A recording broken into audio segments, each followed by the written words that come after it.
අම්මාගේ අනියම් සැමියාගේ නීත්‍යානුකූල බිරිඳ මා හොයාගෙන ආවේ මොන සිදුවීම් හා සැබඳුණු කාරණාවක් මං එක්ක කතා කරන්නද කියලා මට අදහසක් තිබුණේ නෑ.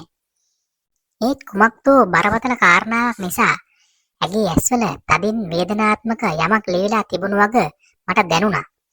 කෝප නොගෙනම උන් මා අසලින් ඇසුන් ගත්තේ පුංචිම අවසරයකුත් නොලබා නිසා කුමක්දෝ බැඳියාවක් ගැන මගේ හිත ගතු කිව්වා. දුව මං ආව කාරණාව දන්නවද? ඇගේ ශෝකානුකූල ඇස් දෙක එක එල්ලේ මං වෙතට යොමු වෙද්දී එයින් ඉවත බලන්නට මට හැකියාවක් තිබුණේ නැහැ. නෑ ඇන්ටි, ආයෙමත් මොකද වෙලා තියෙන්නේ?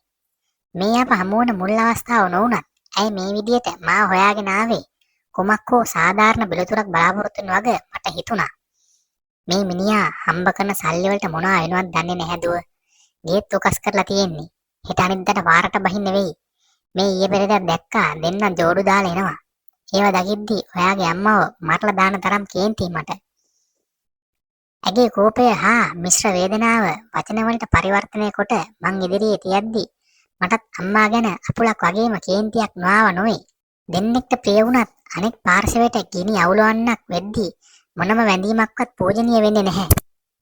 දැනෙන තන්වල නවතින්නේ යයි ඇතන් දෙනා නූගත් රසාස්වාදය දුන්නද දැනෙන තැනක තවත් බැඳීමක් ඇත්නම් කෙලසින්වත් සාධාරණ වෙන්නෙත් නැහැ. අනියමක් යනු විප්ලවකාරී හැඟීම් යුද්ධයක් මිස ආදරයක සැබෑ අරුත නොවන වග නැවතත් මං විසඳ කරනවා. කොයිද දාන්ටි යාලව දැක්කේ? සුමංගල මාවතේදී. මං විතරක් නෙමෙයි කීප දෙනෙක්ම දැකලා මට කිව්වා මේවා නතර වෙන ඒවා නෙවෙයිද දුව. අනිත් එක මිනිස්සු මොනවද නොකියන්නේ. මටත් තිබුණා වෙන ගෑනු වගේ කෑකෝ ගහලා ගමකට hina වෙන්න හේතුවක් හදලා ඔයාලටත් පාර බැහැලා යන්නවත් බැරි කරන්න. මටත් ඉන්නේ කෙල්ල දෙන්නේ. ඔයත් කෙල්ලෙක්. මට එහෙම කරන්න බෑ. ඒත් දුව මොකක්ද මේකට කරන්නේ? මට මාව කන්ට්‍රෝල් කරගන්න බැරි වුණොත් මොනවා වෙයිද කියලා මටවත් හිතා ගන්න බෑ. ආන්ටි හිතන්නේ මම මේව ගැන අම්මා එක්ක කතා කරන්නේ නැහැ කියලාද? එහෙම නෙමෙයි දුව. මට මේ මිනිහව නැතුවට කමක් නැහැ. කෙල්ල දෙන්නට අප්පෙක්. ඒත් කමක් නැහැ කියමුකෝ. අර අගේට තියෙන ගෙදර උකස් වෙලා හැමදේම නැත්තත් නැති වෙලා යනවා. මට පුදුම කේන්තියක් තියෙන්නේ. ඒව ගැන මේ මිනිහට ගාණක්වත් නැහැ. මේ ළඟදී අම්මව හම්බෙලා මම බැන්න හොඳටම. ඒක මේ මිනිහට කතා කරලා කියලා. ඌ ඇවිත් ගෙදර රණ්ඩු කරනවා.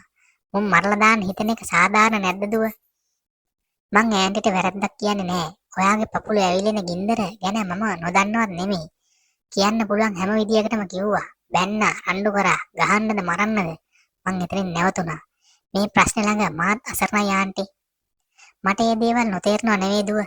ගියාතාවේ සිද්ධියත් හැමෝම දන්නවා. ඔයාට ලොකු ලැජ්ජාවක් වුණා කියලා මට හිතුණා. මං මේ ආව ගමන ගැන මටම දුක හිතුණා. ආයෙමත් ගිහින් හොඳ කස්තිරමක් අල්ලන් හිත කියනවා. ඔයා ගැන හිතලයි මං ටිකක් නිශ්ශබ්දව ඉන්නේ. මේ ප්‍රශ්න හින්දා කී දෙනෙක්ගේ හිත දෙනවද කියලා බලන්නකෝ ඉතින්. එක්ක ආන්ටි ආපහු අපේ ගෙදර එන්න. එතකොට අම්මව හදන එක මට කරන්න අමාරුයි. උත්සාහවන්තය ජයගනී කියලා කතාවක් තිබුණා වුණාට එතෙන්දී මං ගත්ත හැම උත්සාහයම වැරදුනා. එතනින් එහාට කියන්න කිසිවක් මා තුළ තිබුණේ නැහැ. අම්මාගෙන් මෙකී පුද්ගලයාගේ සම්බන්ධය නොනවතින තැන ඒ බිඳලන්නට අනේක උත්සාහ දරා බැරි තැන මම නිහඬ වුණා. නමුත් ඔහුගේ නීත්‍යානුකූල බිරිඳගේ සෝසුසුම් විලාප මට දැඩි වේදනාවක් වෙද්දී මේ ප්‍රශ්නේ කෙසේ හෝ විසඳන්න මම තවත් උත්සාහ ගන්නට හිතුවා. ඔයා දැන් ওই සෙල්ලම නතර කරන්නෙම නැද්ද? බැරිම තැන ආයෙමත් මං අම්මගෙන් ඇහුවා. මොන සෙල්ලමද? අනුන්ගේ මිනිහෙක් අල්ලන් නටන නාඩගම? ඇයි ඒක සෙල්ලමක් නෙමෙයිද? මගේම සම්බන්ධයක් නැහැ. ගිය වතාවේදීත් ඔයා කිව්වේ ඕකමයි. ඒ වුණාට ඔයා ඒක කරගෙන යනවනේ. මං දැක්කා ළඟදිත් පෙටි වගේක් හංගලා තියෙනවා. පිස්සුද? ඔව්. ඔයාගේ මේ වැඩ නිසා පිස්සු නොහැදුනොත් තමයි පුදුමේ. මේ පාර මොන ගින්නක්වත් වෙයිද දන්නේ නැහැ. ඇවිලෙන ගින්නක් ඇවිලෙද්දී අම්මා නෝනනම් ඔය බත් කන දත් ටික වඩේ. මම බය වෙයි. කියන දේ අහලා ඔය බම්බු නතර කරන මිනිස්සු අර ගෑණි මරලා දායි හොයව. ඉතින් මරපොදින්. මේක සෙල්ලමක් නෙමෙයි. ඔච්චරටම හිතුවක්කාර වෙන්න මොකද්ද ඔයා 18 ළමිසියෙක්ද? ඕවා නතර කරන්න බැරි නෑනේ. ඔයාලගේ මේ නාඩගම් හින්දා මිනිස්සු කී දෙනෙක් විඳවනවද? ඔය ලව් නෙමෙයි ඉලව්. ඉලව්වකින් තමයි නතර වෙන්නේ. නැති දේවල් කියාපාන්න එපා. ඔව් ඔයාට නෑ අනික් හැමෝටම තියෙනවා. අනික් හැමෝම දන්නවා. මට මිනිස්සුන්ගෙන් වැඩක් නැහැ.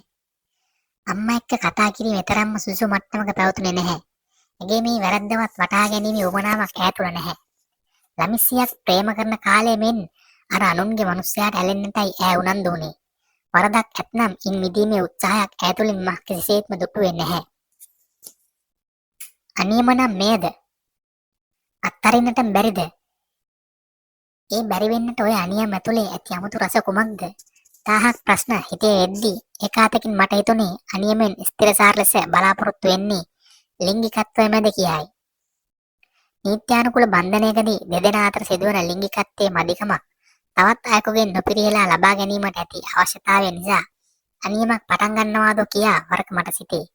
මේ කොහොම වුණත් අනියමක් කියන්නේම ගිනි ජාලා අධික අනාරක්ෂිත කලාපයක් වගේ මට වැටහි.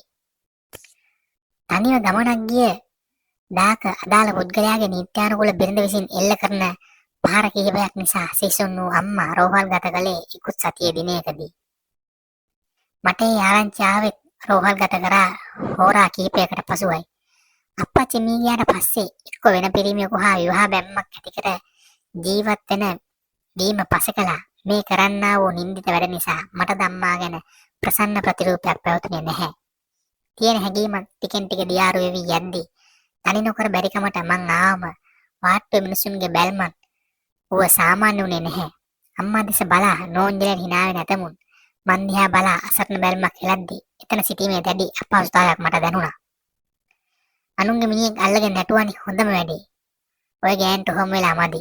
මිනිහෝ නැතුව වගේ අනුන්ගේ උන් අල්ලගන්නේ. එතන පවුලත් ඉවරයිනේ. නොහොඳ නෝක්කාරු රාශියක් තිබුණත් අනුකම්පාවට වචනයක් කියන්නට කිසිවෙකු ඉදිරිපත් වුණේ නැහැ. පහර දීම් වල සමර්ථකම කෙසේද කියනවා නම් ඒ වාගේ වේගවත් හා තදබලකම නිසා අම්මා හරිම අසීරුවෙනුයි උන්නේ. මේ හැමදේම උතුම් අනියම් ආදර නිසා නේද? ඒ දායාද නේද කියලා හිතම සිනාසෙද්දී මම්මගේ හැඟීම් අසුරුවෙන් හංගාගෙන ඈට ඕටන් කරන්නට උනා. දසමසක් කුසදරන් අනේක කැපකිරීම කර මහා බිහි කළ එක්ම නිසා ඇයට ණයගැත නිසා ශනික අතර දැමීමක් ගැන මට අදහසක් උනේ නැහැ. අම්මාට පහර දුන්නාට පසුව ඔහුගේ බිරිඳ නීති මාර්ගයට ගොස් සියල්ල නොවලහා පවසා ඔහුට විරුද්ධව නඩු දමා දැඩි නඩත්තු නඩුවකට හිර කළේ කිසිම බෝරලක් නොදී. පහසු සරල රැකියාවක් කළ ඔහුට අතිශය අසීරු රස්සාවක් කර හෝ මුදල් උපයා උකස් වන්නට යන සියල්ල සේම අනෙකුත් බොහෝ දෑ යථා තත්ත්වයට පත් කරන්නට පේසවන්නට සිදු වුණේ ගතින් වගේම හිතින්ද පීඩා කරමින්. ඔහුට නීතියෙන් ගැලවීමක්වත් බිරිඳකින් ගැලවීමක්වත් තිබුණේ නැහැ. මං ඔයාට ආදරේනියයි කියා හැඬතලු අනියමෙන් වෙලුණු මාපිය ප්‍රේමවන්තයෝ දැඩි දණ්ඩන මැද්දේ එකත්පස වූයේ කෙටි කාලයකට දිගු කාලයකටද කියන්න මට අදහසක් තිබුණේ නැහැ. නමුත් දැනෙන අතර නතර වුණායයි කියූ බොහෝ දෙනාට ඒ දැනීම සිදු වූයේ හිතට වඩා ගතිය වූ අපහසුතා මග හරවා ගැනීමටදයි මට වරක සිටේ. එය කෙසේ වුවත් විප්ලවකාරී හැඟීම් යුද්ධයකින් ලැබෙන සාමයක් නැති වගේ මං ආයෙමත් කියන්නම්. අපේ channel එක subscribe කරන්න, bell button ඔබන්න. එතකොට අපි කතාවක් දාපුවම ඔයාලට බලන්න පුළුවන් වෙයි. අපිත් එක්ක දිගටම රැඳිලා ඉන්න.